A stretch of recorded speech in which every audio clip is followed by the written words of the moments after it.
Building Committee for MSU Greenpeace. I'm here today with Tabitha Skirvin, Adam Later, and Justine Becker. And we're here to articulate some of our concerns about MSU's energy sources. I'd like to direct your attention to the PowerPoint slides that have been placed in your folders. Alright, to begin, I'd like to review a few facts about coal.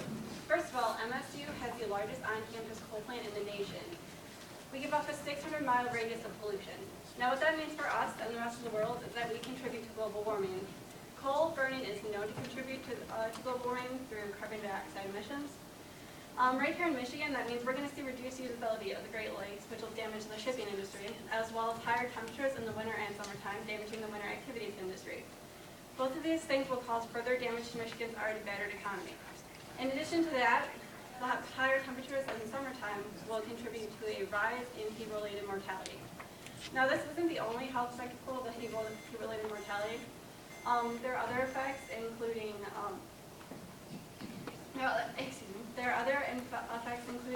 due to coal burning, a lot of respiratory disease based on the airborne particles that are emitted. Also, mercury and arsenic contaminate the water supply from coal burning.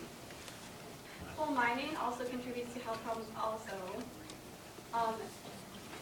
Mining of coal actually causes black lung disease, a disease which kills 3 miners per day. This is also not the only problem with coal mining. Coal mining is also very environmentally unjust. It is done through mountaintop removal and valley fill, which is a process in which the top of the mountain is basically blown off using dynamite to expose the coal seams inside, and then the part that's removed is then taken and placed into the valley created by the mountains. This is obviously very harmful to the land as well as to the heritage of the people that live in the areas where it's performed. In addition to that, it is also does not create very many jobs, as dynamite is far more effective than workers, so the people in that area aren't even, their rate of employment doesn't necessarily go up. That brings us to clean coal. The idea of clean coal is that it is less polluting during the burning process. However, even if this were really true and it were feasibly an economic reality, it truly wouldn't be clean, as it's still mined through the process of mountaintop removal and valley fill, which is very harmful. Altogether, coal is dirty and it has very many hidden costs. Another energy option is natural gas, but it also has very many negative impacts. To start, along with CO2, along with coal, natural gas gives off CO2 and also methane, which even though natural gas gives off less CO2 than coal, it gives off methane, which is 20 times more potent than CO2, and this means that it heats up the atmosphere 20 times faster, and this gives it the ability to be more dangerous for the environment than the burning of coal is. And one of the worst types of mining, or of getting all of this natural gas, is through fracking, or which is also, like, the real name of it is hydraulic fracturing, and this means that rocks are fractured so that the natural gas is able to be collected in greater amounts, and this is really harmful for the environment and for people's health as well. From these compression stations, human carcinogens such as benzene are given off, and also through the drilling, the lining of these wells are poorly lined, and so all these toxins get into our water supplies and make it very toxic for people and the environment. If you look at the bottom of the PowerPoint, there's a quote that says, "The methods used to harvest natural gas are leading to cancer, brain damage, and other illnesses. Contaminated water supplies, toxic emissions compounded by other health and environmental problems."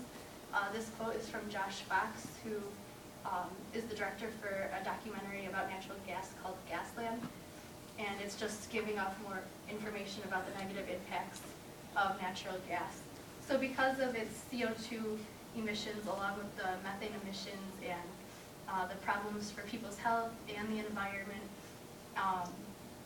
natural gas, especially with the use of fracking, really shouldn't be thought of as a good energy source.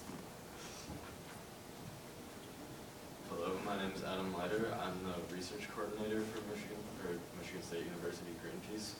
And I'm here to talk about, obviously, the question that arises, what exactly can you do to address these concerns that both Hannah and Justine have highlighted. But before I talk about some of the points that are on the slide pertaining to renewable energy, I'd like to highlight Vice President June's words about listening to the concern of the students, listening to the, I guess really why students are concerned about issues and what stakes they have in these issues. And again, this is just to highlight the reasons that we're here. We are concerned about the contribution to climate change, the health problems, the respiratory problems, deaths that even do occur because of these practices. We've chosen to highlight coal and natural gas in this presentation, given that these are options that Michigan State is using and has been known to use. The report that we submitted talks about other energy options and the impacts of these as well. But when it comes down to it, it really is only an option of renewable energy. If we're going to address these problems, if we're going to address the contribution to climate change, the problems that arise from that, if we're going to address the health problems, the deaths that occur, the complications with respiratory illnesses, cancer, brain damage, all of the things highlighted by my peers. And so, aside from that, I'd also like to highlight Vice President Poston's words that this is a matter that affects us all. So not only is this a concern of the students, this is a concern for everybody that's in this room, everybody that lives in the area, everybody that lives within 600-mile radius of the coal plant. This is something that concerns us all. It does affect us all. And so, aside from the concerns about contribution to climate change, contribution to health problems, contribution to premature deaths, there are a lot of other benefits to renewable energy. It's not just a matter of addressing these problems, although that, again, is the reason we're here, the reason for us doing this presentation, the reason for our concern is that these things are unacceptable. But if the Board of Trustees, if Michigan State transitions to renewable energy, there are a lot of other benefits as well.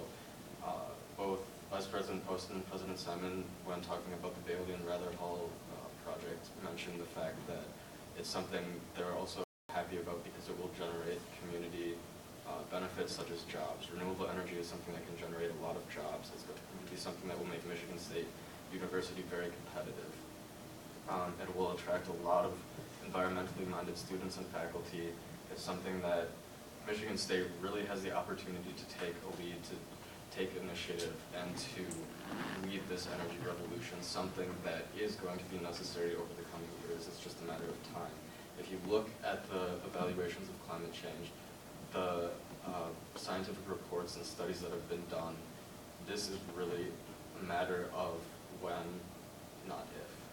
And so switching to renewable energy is something that is going to be inevitable, but it's something that Michigan State really has a unique opportunity here to take the lead, to take the initiative, to really show other universities what can be done, to show the world what can be done.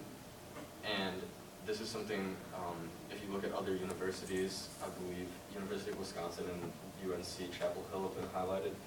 They are taking small steps. They've made committed to no coal. Unfortunately, they're continuing to rely upon natural gas. But if you look at the other universities, Ball State, Stockton College, these are universities that are going further, using renewables, using geothermals, and it is something that is possible. It is something that there's funding out there for it, and it's something that the students of MSU Greenpeace and other student organizations are looking forward to helping contribute on the steering committee, looking forward to showing the ways that renewable energy can be a possibility with all of the funding availabilities and options that are out there. So with that said. Hi, my name is Tafa Scovin. I'm the campus coordinator for MSU Greenpeace, or president, or whatever you want to say. And so, as Adam said, this is just a way for us to clearly articulate what we're asking from the university and from as you know, we've been sitting in on your meetings, letting you know that there are students who are watching and who want to know what the board is going to be deciding on this fall. So I wanted to just highlight our ask, which is the last slide on the sheet. First of all, we're asking that MSU stop spreading coal immediately and transition to 100% renewables and show a timeline of how these plans are going to happen. We keep on asking this because of the harm that coal has on the miners and their community, on us as students, the health risk, and for the disposal of the coal ash on the communities that have to live close to those land mines or whatever that they dumped that coal ash in. Our second ask is to make a public commitment of if the transition period does use natural gas, not to use natural gas from fracking because of the injustices that are tied with it, and which is also significantly harmful for the communities that live close to those natural gas sites.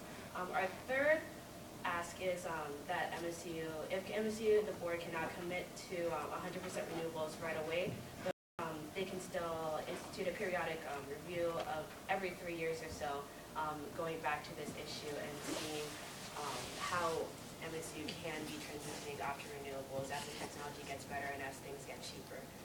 And our fourth ask is that you just keep in mind all these different asks that we are asking when you do vote on this in the fall. We're excited to see and talk to different trustees members in the spring. We want to get to know you and see what we can do to help make this transition period easier. We want to thank the administration also for inviting us to be on the steering committee so that we can be part of the planning. And I just want to thank you for giving us this opportunity to just let you know what we as students who are concerned about our energy future and of Michigan State's energy future, to just have a chance to talk to you guys about what that is. So, thank you. Thank you for your presentation. That concludes the list that I have of public